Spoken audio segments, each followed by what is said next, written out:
She looks so cute. Inko said, cooing at the animal. Found it nearby the building as we were leaving.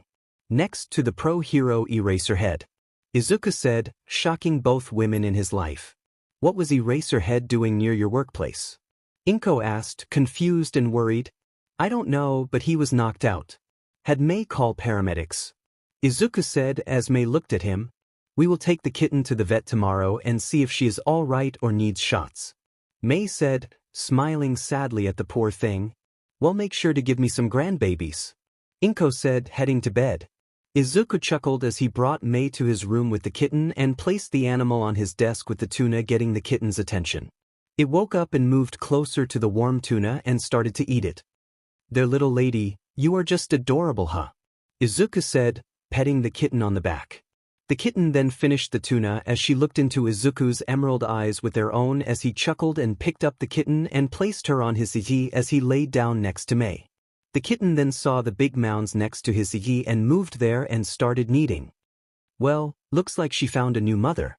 Izuku teased, getting a knock on his head from her. They would fall asleep during the night as the kitten had fell asleep on Izuku's head using his hair as her blanket. Izuku and 𝗵𝗃 woke up the next morning as they noticed that the kitten they had with them was eating the leftover tuna that Izuku placed on the desk the previous night. As they moved over to see if the kitten was alright, Izuku noticed that the kitten had finished eating the tuna in the can as it looked towards him and 𝗵𝗃. Alright, little lady, we are going to take you to the vet to see if you need anything to make sure you're alright. Izuku said, moving his hand out so the kitten could climb into his hand. As it does, 𝗵𝗃 was recording the little event as she never saw Izuku being gentle with anything, much less animals. He had always been a little more of get them out of the way by any means necessary and get back to work. As soon as he got the kitten to climb up to his shoulder, he started to move towards the door where 𝗵𝗃 was standing with the camera. Come on, we need to see if Kia has any diseases that we need to treat her for. Izuku said, walking down the hall. You named her? 𝗵𝗃 asked, curious. Yeah, can't keep calling her little lady now, can we? Izuku asked, chuckling as the kitten his cheek. You're right about that. Now let's go see if we need to get her some help at the vet. 𝗵𝗃 said, smiling. As they walked outside the apartment complex they were living in, Izuku noticed that there were some heroes around the neighborhood, and they were seemingly chasing a villain. Well, the heroes seem to be occupied today. Izuku states, concerned. Yeah, I heard on the news that there was a new villain out there that had been a particular annoyance to them since he could levitate as well as teleport. 𝗵𝗃 said, I can't believe people still use their quirks for evil nowadays. Can't people just get along that way? We don't need heroes to defend us. Izuku asked, a little agitated. 𝗵𝗃 was looking at Izuku now in concern since she had heard what Izuku had done in their high school days, when he tried to get into the hero course without a quirk.